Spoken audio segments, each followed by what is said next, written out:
Jaripsul. Today we're going to talk about how to make your own mouthwash at home. It's eco-conscious, low waste, it's cruelty-free, it's going to save you money while saving the planet. And the best part is, it's very simple to make. For today's mouthwash recipe, we want to keep it as low waste as possible, so we're going to use 4 items. The first thing we need is to find any jar or container we already have lying around the house. For example, I'm using an 8-ounce maple syrup jar that I already had. Our first ingredient will be baking soda. It's going to help whiten your teeth, it's going to remove plaque, and it's going to help decrease any swelling in your gums. Next is peppermint oil. It's going to freshen our breath while adding antimicrobial properties.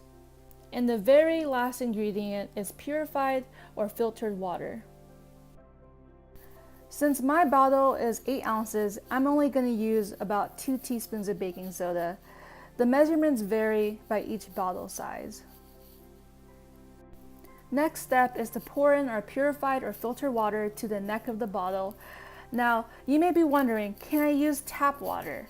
Well, you can, but I don't really recommend it because we want to eliminate any chances of bacteria getting into our mouthwash, and those bacteria can exist in tap water.